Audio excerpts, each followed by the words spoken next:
ਇੱਕ ਬਹੁਤ ਹੀ ਇਮਾਨਦਾਰ ਅਤੇ ਸੱਚੀ ਸੁੱਚੀ ਸ਼ਖਸੀਅਤ ਦੇ ਮਾਲਕ ਸਰਦਾਰ ਜਸਵੰਤ ਸਿੰਘ ਮੰਗਟ ਪਿਛਲੇ ਦਿਨੀ ਆਪਣੇ ਸਵਾਸਾਂ ਦੀ ਪੂੰਜੀ ਨੂੰ ਖਰਚਦੇ ਹੋਏ ਪਰਮਾਤਮਾ ਦੇ ਚਰਨਾਂ ਵਿੱਚ ਜਾ ਬਿਰਾਜੇ। ਉਹਨਾਂ ਦੀ ਯਾਦ ਵਿੱਚ ਇੱਕ ਧਾਰਮਿਕ ਸਮਾਗਮ ਦਾ ਆਯੋਜਨ ਉਹਨਾਂ ਦੇ ਸਮੂਹ ਪਰਿਵਾਰ ਵੱਲੋਂ ਗੁਰਦੁਆਰਾ ਗੁਰਮਤਿ ਸੰਗੀਤ ਵਿਦਿਆਲਿਆ ਬੁੰਗਾ ਸਾਹਿਬ ਰਾਮਪੁਰ ਲੁਧਿਆਣਾ ਵਿਖੇ ਕਰਵਾਇਆ ਗਿਆ, ਜਿਸ ਵਿੱਚ ਰਾਗੀ ਸਿੰਘਾਂ ਵੱਲੋਂ ਕੀਰਤਨ ਦੀ ਹਾਜ਼ਰੀ ਲਗਵਾਈ ਅਤੇ ਆਈਆਂ ਹੋਈਆਂ ਸਮੂਹ ਸੰਗਤਾਂ ਨੂੰ ਉਸ ਪਰਮਪਿਤਾ ਪਰਮਾਤਮਾ ਦੇ ਚਰਨਾਂ ਨਾਲ ਜੋੜਿਆ। ਸਰਦਾਰ ਜਸਵੰਤ ਸਿੰਘ ਮੰਗਟ ਜੀ ਦਾ ਜਨਮ ਸਨ 1958 ਵਿੱਚ ਪਿੰਡ ਰਾਮਪੁਰ ਦੇ ਸਭ ਤੋਂ ਵੱਧ ਜਾਇਦਾਦ ਦੇ ਮਾਲਕ ਸਰਦਾਰ ਗੁਰਦਿਆਲ ਸਿੰਘ ਮੰਗਟ ਜੀ ਦੇ ਘਰ ਮਾਤਾ ਮਲਕੀਤ ਕੌਰ ਹੋਣਾ ਦੀ ਕੁੱਖੋਂ ਹੋਇਆ। ਆਪ ਜੀ ਬਚਪਨ ਤੋਂ ਹੀ ਬਹੁਤ ਹੀ ਮਿਹਨਤੀ ਅਤੇ ਹੋਣਹਾਰ ਪ੍ਰਤਿਭਾ ਦੇ ਮਾਲਕ ਸਨ। ਆਪ ਜੀ ਨੂੰ ਬਜ਼ੁਰਗਾਂ ਵੱਲੋਂ ਚੰਗੇ ਸੰਸਕਾਰ, ਬਲਦਾਂ ਦਾ ਸ਼ੌਂਕ ਅਤੇ ਲੋੜਵੰਦਾਂ ਦੀ ਮਦਦ ਕਰਨਾ ਵਿਰਾਸਤ ਵਿੱਚ ਹੀ ਮਿਲਿਆ ਸੀ।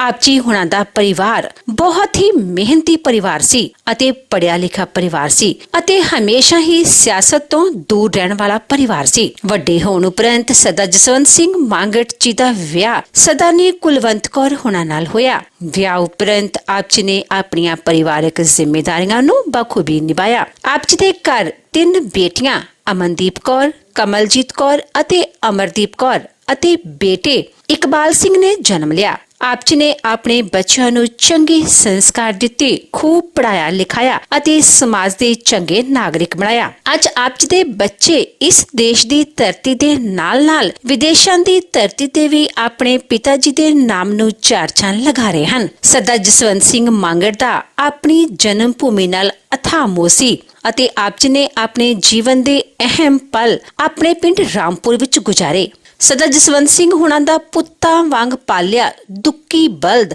ਇਲਾਕੇ ਭਰ ਵਿੱਚ ਮਸ਼ਹੂਰ ਸੀ, ਜਿਸ ਨੇ ਅਨੇਕਾਂ ਇਨਾਮ ਜਿੱਤੇ। ਆਪ ਜੀ ਦਾ ਪਰਿਵਾਰ ਢੇਰੀ ਵਾਲੇ ਪਰਿਵਾਰ ਵਜੋਂ ਜਾਣਿਆ ਜਾਂਦਾ ਸੀ ਅਤੇ ਇਲਾਕੇ ਵਿੱਚ ਆਪ ਜੀ ਦਾ ਪਰਿਵਾਰ ਬਹੁਤ ਹੀ ਸੰਸਕਾਰੀ ਪਰਿਵਾਰ ਵਜੋਂ ਜਾਣਿਆ ਜਾਂਦਾ ਸੀ। ਆਪ ਜੀ ਦੇ ਪਰਿਵਾਰ ਦੇ ਮੌਜੂਦਾ ਸਮੇਂ ਵਿੱਚ ਚੱਲ ਰਹੇ ਕਿਸਾਨੀ ਸੰਘਰਸ਼ ਦੇ ਯੋਗਦਾਨ ਨੂੰ ਅੱਖੋਂ ਪਰੋਖੇ ਨਹੀਂ ਕੀਤਾ ਜਾ ਸਕਦਾ। ਸਰਦਾਰ ਜਸਵੰਤ ਸਿੰਘ ਜੀ ਗਰੀਬਾਂ ਅਤੇ ਦੀਨ ਦੁਖੀਆਂ ਦੇ ਮਸੀਹਾ ਸਨ ਅਤੇ ਹਮੇਸ਼ਾ ਹੀ ਹਰ ਇੱਕ ਦੀ ਮਦਦ ਤਨੋਂ ਮਨੋਂ ਅਤੇ ਧਨੋਂ ਕਰਿਆ ਕਰਦੇ ਸਨ। ਆਪ ਜੀ ਬਹੁਤ ਹੀ ਮਿੱਠੀ ਬੋਲੀ ਦੇ ਮਾਲਕ ਸਨ ਅਤੇ ਆਪਣੀ ਮਿੱਠੀ ਬੋਲੀ ਨਾਲ ਹਰ ਇੱਕ ਨੂੰ ਆਪਣੀ ਤਰਫ ਖਿੱਚਣ ਦੀ ਸ਼ਕਤੀ ਆਪ ਜੀ ਵਿੱਚ ਮੌਜੂਦ ਸੀ।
ਆਪਾਂ ਸਾਰੇ ਸਾਡੇ ਸਤਿਕਾਰਯੋਗ ਸਰਦਾਰ ਜਸਵੰਤ ਸਿੰਘ ਜੀ, ਜੱਸੀ ਬਾਈ ਜੀ, ਜੋ ਸਾਨੂੰ ਸਾਰਿਆਂ ਨੂੰ ਸਤੀਫ ਕੱਲ ਵਾਸਤੇ ਸ਼ਰੀਰ ਕਰਕੇ ਵਿਛੋੜਾ ਦੇ ਗਏ ਨੇ, ਉਹਨਾਂ ਦੀ ਆਤਮਾ ਦੇ ਭਲੇ ਵਾਸਤੇ ਸਾਡੇ ਸਤਿਗੁਰੂ ਜੀ ਦੀ ਦੱਸੀ ਹੋਈ ਮਰਜ਼ਾਦਾ ਦੇ ਅਨੁਸਾਰ ਅਰਦਾਸ ਬੇਨਤੀ ਕਰਨ ਵਾਸਤੇ ਪਹੁੰਚੇ ਹਾਂ। ਸਤਿਗੁਰੂ ਜੀ ਦੀ ਇਲਾਹੀ ਬਾਣੀ, ਅੰਮ੍ਰਿਤ ਬਾਣੀ ਦਾ ਰੂਹਾਨੀ ਕੀਰਤਨ ਆਪਾਂ ਸਾਰਿਆਂ ਰਲ ਕੇ ਕੀਤਾ ਹੈ ਔਰ ਸਤਿਗੁਰੂ ਜੀ ਦੇ ਅੰਮ੍ਰਿਤ ਬੋਲਾਂ ਨੂੰ ਆਪੋ ਆਪਣੇ ਹਿਰਦੇ ਦੇ ਅੰਦਰ ਸੰਚਾਰ ਕਰਨ ਦੀ ਕੋਸ਼ਿਸ਼ ਕੀਤੀ ਹੈ। ਗਰੀਬ ਪਰਿਵਾਰ ਸਤਿਗੁਰੂ ਜਿਨ੍ਹਾਂ ਨੇ ਸਾਨੂੰ ਪਾਵਨ ਬਾਣੀ ਦੇ ਅੰਦਰ ਇਹਨਾਂ ਸ਼ਬਦਾਂ ਦੁਆਰਾ ਇਹ ਮਤ ਦੇਣ ਦੀ ਕੋਸ਼ਿਸ਼ ਕੀਤੀ ਹੈ ਕਿ ਸੰਸਾਰ ਦੇ ਵਿੱਚ ਜਿਹੜਾ ਜੀਵ ਆਇਆ ਹੈ, ਜਾਣਾ ਹੈ, ਇਹ ਪਤਾ ਸਵਰਤਰ ਨੂੰ ਹੈ, ਪਰ ਇਸ ਸਰੀਰ ਤੋਂ ਲਾਹਾ ਲਿਆ ਜਾਵੇ। ਲਾਹਾ ਕਾਹਦਾ ਹੈ? ਪਾਵਨ ਪਵਿੱਤਰ ਗੁਰਬਾਣੀ ਪੜ੍ਹਨ ਦਾ, ਖਲਕਤ ਦੀ ਸੇਵਾ ਕਰਨ ਦਾ, ਸੰਸਾਰ ਦੇ ਵਿੱਚ ਭਲੇ ਕਾਰਜ ਕਰਨ ਦਾ। ਇਸ ਲਾਹੇ ਕਰਕੇ ਹੀ ਸਾਨੂੰ ਇਹ ਮਨੁੱਖਾ ਜਨਮ ਮਿਲਦਾ ਹੈ ਔਰ ਜੋ ਪਰਮੇਸ਼ਰ ਵਾਹਿਗੁਰੂ ਜੀ ਵੱਲੋਂ ਬਖਸ਼ਿਸ਼ ਹੋਈ ਆਯੂ ਹੈ, ਇਹ ਸਾਲਾਂ ਬੱਧੀ ਕਿਸੇ ਦੀ ਨਹੀਂ, ਇਹ ਸਵਾਸਾਂ ਦੀ ਬੱਧੀ ਹੋਈ ਉਮਰ ਹੈ। ਜਿਤਨੇ ਸਵਾਸ ਉਸ ਵਾਹਿਗੁਰੂ ਜੀ ਨੇ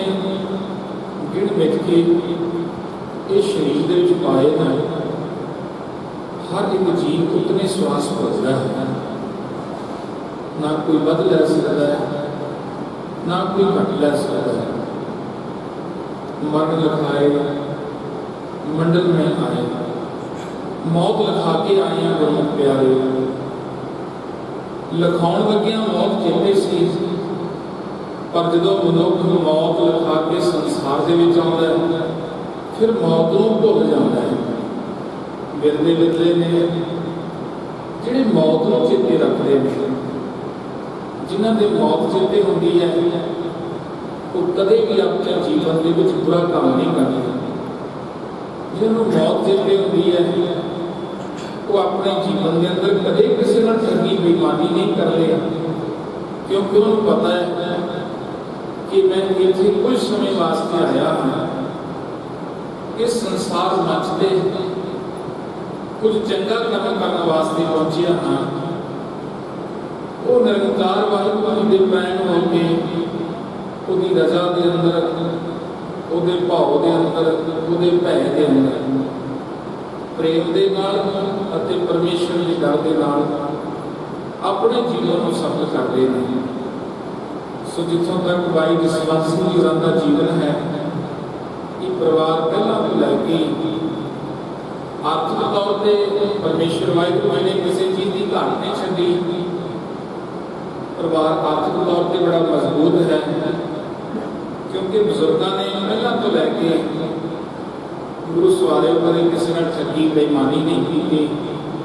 अपने दसा नामों की किरत कमाई कर लिया, अपने पुरखियों की बनाई हुई जायदाद को सामना किया और उत्तम खेती करके ਉਹਦੇ ਵਿੱਚੋਂ संजम के नाल सादगी के नाल अपना जीवन बतीत करते हैं। उस जायदाद को होर बनाया और उस जायदाद का अपने परिवार की पालना पोषणा की। सरदार गुरदयाल सिंह जी स्वर्गीय इस परिवार को जो साढ़े नगर के ढेरी वाले कह के पुकारिया जाता है कि बड़ी ढेरी इन्हों की होया करती, भाग के बड़ी मेहनत करते हैं, खेतों के 80 फसल होंगे। गुरु सवारे जिथे आर्थिक तौर पर मजबूती है, उत्थे परिवार लोड़वंद की मदद करके भी बड़ा खुश होता है, प्रसन्न होता है। जिस तरह सरदार गुरदयाल सिंह का जीवन रहा, उसी तरह सरदार जसवंत सिंह जी, सर धन सिंह जी और पंमी बाई जी जो प्रदेश में रह रहे हैं, सारा ही परिवार बहुत ही परिवर्तन वाला परिवार है और निम्रता वाला परिवार है। सो गुरु सवारियो, आप कोविड-19 के ऐसे दौर के अंदर भावें ये मेरा छोटा वीर इकबाल सिंह, जिसनों असीं बाली कहते हैं, इसनों भी कुछ शरीरक इस बीमारी में ग्रस्त कर लिया। महाराज साहब की कृपा हुई कि नवंबर 9 हो गया,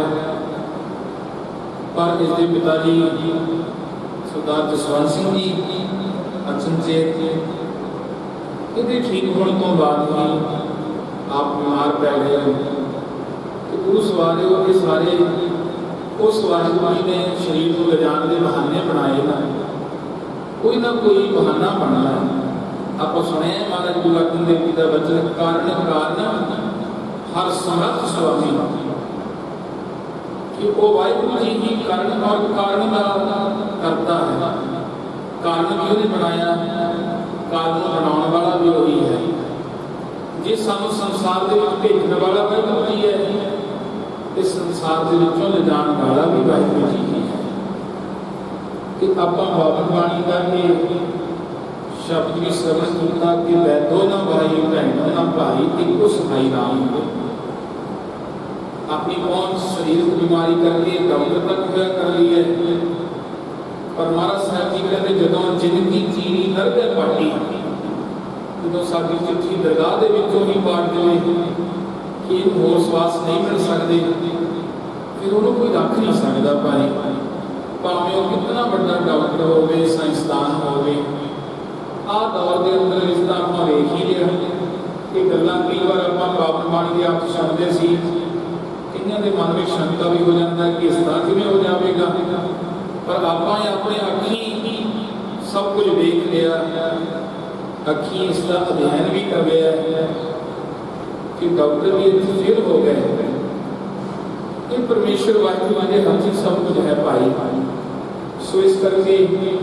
वो परमेश्वर वाहिगुरू को सदा चेते रखना चाहिए है, हमेशा मौत को चेते रखना चाहिए है, और परमेश्वर वाहिगुरू की रजा के विच रहना चाहिए है। सो आओ मैं इत्थे अपनी बाणी को विराम करना हाँ। आओ सारे जितने शरीर बैठे हो, आनंद साहब जी के कीर्तन के जरूर अपनी रसना पवित्र कराया करो। गुरमुखो अक्सर मैं ये गल देखता हाँ, क्योंकि मैनू धर्म स्टेज के उत्ते बहुत थावी सेवा करने का सुभाव मिलता है कि असीं पावन बाणी तो दूर होंदे जा रहे हैं, असीं पावन बाणी पढ़ते नहीं। तो गुरु सवारियों ये नहीं पता जिहड़ा सवास साडा लिख रहा है, हम आदमी हाँ एकदमी मोहलत मोहत न जाना, नानक बिन मैं किसे सरे को जाके जी प्राण। असी एक दम दे आदमी हाँ, इस करके कदे भी अपने दम का वसाह नहीं करना चाहिए। सदगुरु जी पावन बाणी वध तो वध पढ़नी चाहिए है, सेवा वध तो वध करनी चाहिए है, भले दे काम जिन्ने जीवन के विच हो जाण वो करने चाहिए ने, क्योंकि इन्हां कार्यां दे नाल साडा मनुखा जन्म सफल हुंदा है। पर बहुत आत विच ठीक है जी, वाहिगुरू जी ने सानूं बड़ियां सुख सहूलतां दित्तियां ने, पर उन्हें ही असीं वाहिगुरू तो दूर होंदे जा रहे हैं। उन्हें ही असीं पावन बाणी पढ़न तो, कीर्तन सुनन तो, करन तो दूर होंदे जा रहे हैं। गुरमुखो भई प्राप्त मानक दे हुईया, गोबिंद मिलंती एही तेरी वरिया, अवर काज तरह किते ना काम साध संगत भज, केवल नाम केवल वाहिगुरू जी दे नाम ने साडी सहायता करनी है, और किसी ने सहायता नहीं करनी। इस करके अपने जीवन के स्वासां तो मैं भी ते तुसी भी लाह लिया करो। हे दयाल करतान पतपादन भक्तकुशल करुणा विधान अंतर्यामी, धन धन धन धन सतगुरु साहिब श्री गुरु नानक देव जी महाराज। धन धन धन धन सतगुरु साहिब श्री गुरु गोबिंद सिंह साहिब जी महाराज। धन धन धन सतगुरु साहिब श्री गुरु ग्रंथ साहिब जी महाराज। श्री अकाल तख्त परमेश्वर वाहिगुरु जीओ आप जियां दे पावन पवित्र चरनां कमलां विच अरदास बेनती जोड़नी सर्वत्र आई साध संगत जी की प्रवान करनी गरीब अरदास सतगुरु आप जियां दे पावन पवित्र चरनां कमलां दे सेवादार सरदार जसवंत सिंह जी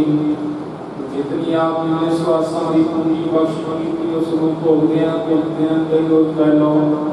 और लोग कबूल कर गए सतगुरु पातशाह जी नवाज पिछे समੁੱਚੇ परिवार ने भाणा मंदिया होया आपने मुबारक करना अपनी ग्रह विधि को आए आप जी पावन बाणी के श्री सहज पाठ काम परिवार के सेवा को आए गरीब नवाज ऐसे आप जी पावन पुत्र हजूरी के अंदर दीवान समय सभी दीवाना अंदर अपनी पावन अमृत में गुरबाणी का कीर्तन किया गया है सतगुरु पातशाह साहब जी पाठ संघा पातशाह पावन गुरबाणी का जाप करते हैं दासां पातशाह कीर्तन करने की सेवा निभाते हैं सेवक परिवार को सेवा करते हैं बेअंत प्रकार की भुलां गलतियां हुई ने सतगुरु जी आपकी सेवा को असीं अकाल जीवन खिन खिन भुलन हार महतार पातशाह जान कभी समझ के किमा करनी अगों वास्ते भावना शब्दा सत्कार साहित रहत मर्यादा के विच रहते होया सोत स्पष्ट पावन गुरबाणी पढ़ कीर्तन करना और सेवा करनी मत समाधि का बख्श करनी सतगुरु जी बड़ी सुनी गुरबाणी दरगाहे प्रवान करना जीव बड़ी सुनी गुरबाणी का भाव साढ़े बड़े जीवां के हृदयां ते वसाना काम क्रोध लोभ मोह का पहुंचाना सत संतोख दया धर्म दृढ़ करानी सतगुरु पातशाह जी नवाज सरदार जसवंत सिंह जी की आत्मा का भला करना इस आत्मा को अपने चरणों कमलों के विच निवास बख्श करना सरदार जसवंत सिंह जी पास संसार यात्रा करदियां जाने बेअंत प्रकार की भुलां गलतियां हुई ने सतगुरु पातशाह साहब जी आपकी भुलां नाश करते हुए दिल जिन्ना को जाके 84 के भरम को बचाउंदियां होइयां सतगुरु जी अपने चरणों के विच निवास बख्श करियो पिछे परिवार को भाणा मंदा बल बख्श करना सतगुरु पातशाह साहब जी बच्चे बच्चियां के सिर ते मेहर भरे हाथ रखना अपने चरना कमलां दे नाल परिवार को जोड़ के रखना सतगुरु पातशाह जी नवाज इस संबंध अंदर आप की पावन पवित्र हजूरी के अंदर पंच मटा प्रसाद की देश सारी के हाजिर है अनंत प्रकार को निपट के बहुत दिन निष्ठाय बड़ी पाक सात सौ पुत्रा हुलाहो लोग हराए आपकी भोगलाओ सब प्रसाद सात संगते जो सके सतनाम श्री वाहिगुरु देगा दे स्वातंत्र श्री पौड़ियां साहिब जी का कीर्तन किया सतगुरु पातशाह साहब जी कीर्तन करने अपनी लांगी माफी बख्शी करनी सतगुरु पातशाह साहब की देख सजाने वाले संघा पासों कोई सूक्ष्म तो सूक्ष्म गलती आपने माफी बख्शी करनी अगों वास्ते भावना शब्दा सत्कार साहित रहत मर्यादा के विच रहने होया सेवा करने बल उदम बख्शी करने सतगुरु पातशाह साहब जी जिन्ना भंडारियां दे विच देगा सदकी हाजिर होइयां गुरु के लंगर लगाए गए परिवार को बेअंत अस्थाना वास्ते माया भेटा की गई है सतगुरु पातशाह साहब जी बिस्तरा बर्तन जोड़ा आदत की सेवा की गई है सतगुरु पातशाह साहब जी जिन्ना भंडारियां दे विच सूर सेवा हुई सो भंडारे भरपूर करने और बहुता बख्शना सतगुरु दरगाहों रास्ता भेजनियां बीजिया हरिया करना महाराज साहब जी देश प्रदेश के अंदर रक्षा करने सतगुरु पातशाह साहब जी देश प्रदेश के अंदर जो कारोबार सेवक परिवार को आपने बख्शी की दिन दुनी रात चौकी तरक्की बख्शी करनी सतगुरु पातशाह साहब जी बच्चे बच्चियां अपने चरना कमलों के नाल जोड़ के रखना प्यारी वसीयत की दात बख्शी करनी बाणी और बाणी का प्यार बख्शी करना सतगुरु पातशाह साहब जी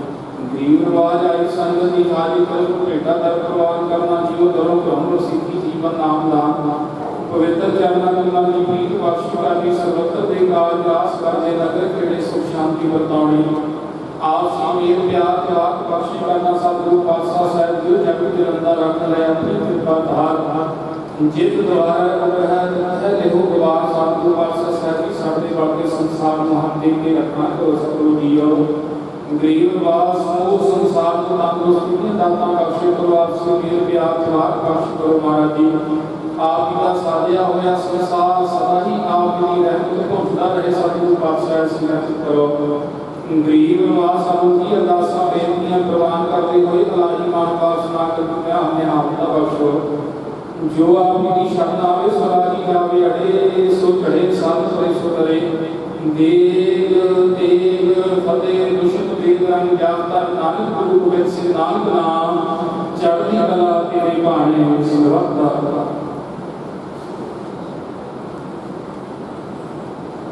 वाहिगुरू जी का खालसा वाहिगुरू जी की फतेह। तनासरी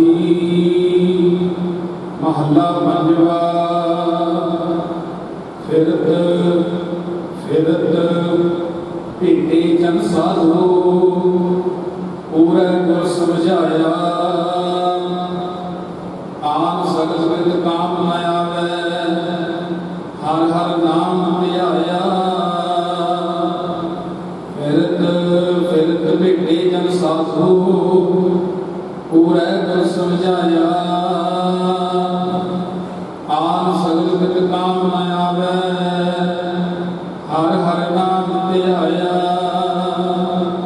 ताते मोहे धारी ओट गोपाल शरण पर्यो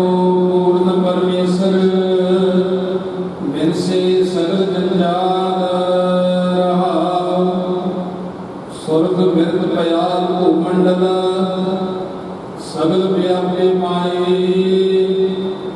जी उदार सब फलदारना हर हर नाम ध्याए नानक नाम निरंजन गाइए पाइए सर्व निधाना कर कृपा दे स्वामी मेरे का हो जाना नानक नाम निरंजन गाइए पाइए सर्व निधाना कर कृपा दे स्वामी मेरे का हो जाना। वाहिगुरू जी का खालसा वाहिगुरू जी की फतेह। श्री गुरु ग्रंथ साहिब सच्चे पातशाह महाराज जी पावन पवित्र हजूरी के अंदर जुड़ मिल बैठे गुरु खालसा साध संगत जीओ ਆਪਾਂ ਸਾਰੇ ਲੜਨ ਲੱਗੇ ਸਾਡੇ ਸਰਕਾਰ ਜੋ ਸਰਦਾਰ ਜਸਵੰਤ ਸਿੰਘ ਜੀ ਦਰਸੀ ਭਾਈ ਜੀ ਹੋਰਾਂ ਦੇ ਆਤਮਾ ਦੇ ਭਲੇ ਵਾਸਤੇ ਮਹਾਰਾਜ ਸਾਹਿਬ ਜੀ ਦੇ ਚਰਨਾਂ ਦੇ ਵਿੱਚ ਅਰਦਾਸ ਬੇਨਤੀ ਕੀਤੀ ਹੈ। ਸਤਿਗੁਰੂ ਪਾਤਸ਼ਾਹ ਕਿਰਪਾ ਕਰਨ ਸਾਡੇ ਸਾਰਿਆਂ ਦੀ ਅਰਦਾਸ ਬੇਨਤੀ ਪ੍ਰਵਾਨ ਕਰਦੇ ਹੋਏ ਮਹਾਰਾਜ ਸਾਹਿਬ ਜੀ ਸਾਥਾਂ ਦਾ ਭਲਾ ਕਰਨ ਆਪਣੇ ਚਰਨਾਂ ਦੇ ਵਿੱਚ ਨਿਵਾਸ ਬਖਸ਼ ਕਰਨ जिस मुझे परिवार में बच्चे बच्चियां कहाना मनना महाराज साहब की बात बख्श करना सो परिवार वालों अपनी दसन महानिगत कमाई को सफल करदे होया भाई जी उन्होंने की याद जो साढ़े नगर के सत्कारक स्थान ने अदारे हैं उन्होंने वास्ते माया भेंट की गई है जिन्हों का वेरवा इस प्रकार है। साढ़े गुरुद्वारा श्री हजूर साहिब पातशाह 10वीं स्थान वास्ते सेवा अर्पण की है। गुरुद्वारा गुरु संगीत विद्यालय बुंगा साहब और गुरुद्वारा गुरु संगीत विद्यालय बुंगा साहब जी वास्ते सरदार जसवंत सिंह की बेटी गुरु कमलजीत कौर अमरीका उन्होंने वालों 5100 रुपया भेंटा किया गया है और 5100 रुपया परिवार को भेंटा किया गया है। गुरुद्वारा श्री हजूर साहिब जी वास्ते 1500 रुपया गुरुद्वारा नानकसर साहिब वास्ते 1500 रुपया और साढ़े सरकारी सीनियर सैकेंडरी स्कूल रामपुर वास्ते 1500 रुपया सरकारी प्राइमरी स्कूल रामपुर वास्ते 1500 रुपया गुरुद्वारा भगवानसर साहिब जी वास्ते 1500 रुपया बाबे रोटे शाह जी वास्ते 1500 रुपया और नवाज घर जी बाबे रोटे शाह जी बिल्कुल नाल है उस वास्ते 1500 रुपया और डेरा उदासन साधु आश्रम समाज वास्ते 5100 रुपया भेंटा किया गया है। सो सारे स्थानों वालों मैं परिवार का धन्यवाद करता हाँ और ये जी राशि है ये परिवार आप स्थानों पर जाके लेके आएगा। सो स्थानों वालों धन्यवाद है और परिवार वालों आप समूची संगत का बहुत बहुत धन्यवाद जो तुम सेवकों की इस दुख की घड़ी में शामिल हुए हो दुख को घटाना किया है बढ़ावा किया है ਸਿਆਣੇ ਕਹਿੰਦੇ ਨਾ ਦੁੱਖ ਵਡਾਇਆ ਘਟਦਾ ਹੈ ਤੇ ਸੁੱਖ ਵਡਾਇਆ ਵੱਧਦਾ ਹੈ ਭਾਈ। ਇਹ ਆਪਾਂ ਰਲ ਕੇ ਸੰਗਤੀ ਰੂਪ ਵਿੱਚ ਅਰਦਾਸ ਕੀਤੀ ਹੈ। ਮਹਾਰਾਜ ਸਾਹਿਬ ਜੀ ਸਾਡੇ ਸਾਰਿਆਂ ਦੀ ਅਰਦਾਸ ਬੇਨਤੀ ਕਰੇ, ਪ੍ਰਵਾਨ ਕਰੇ ਔਰ ਆਤਮਾ ਦਾ ਭਲਾ ਕਰੇ ਔਰ ਪਿੱਛੇ ਪਰਿਵਾਰ ਨੂੰ ਚੜ੍ਹਦੀ ਕਲਾ ਦੀ ਦਾਤ ਸਤਿਗੁਰੂ ਪਾਤਸ਼ਾਹ ਮਹਾਰਾਜ ਸਾਹਿਬ ਜੀ ਬਖਸ਼ ਕਰਨ ਜੀ। ਲੰਗਰ ਤਿਆਰ ਹੈ, ਜਿਨ੍ਹਾਂ ਨੇ ਗੁਰੂ ਦਾ ਲੰਗਰ ਨਹੀਂ ਛਕਿਆ ਉਹ ਜ਼ਰੂਰ ਲੰਗਰ ਛਕ ਕੇ ਫਿਰ ਜਾਣ ਦੀ ਕਿਰਪਾਲਤਾ ਕਰਨ। ਜਿਨ੍ਹਾਂ ਨੇ ਲੰਗਰ ਨਹੀਂ ਛਕਿਆ ਭਾਈ ਉਹ ਲੰਗਰ ਜ਼ਰੂਰ ਛਕਣ ਔਰ ਚਾਰੇ ਲੰਗਰ ਤਿਆਰ ਨੇ ਆਪ ਨੇ ਛਕ ਕੇ ਫਿਰ ਜਾਣ ਦੀ ਕਿਰਪਾਲਤਾ ਕਰਨੀ ਜੀ। ਸੋ ਪਰਿਵਾਰ ਵੱਲੋਂ ਫਿਰ ਤੋਂ ਆਪ ਜੀ ਦਾ ਬਹੁਤ ਬਹੁਤ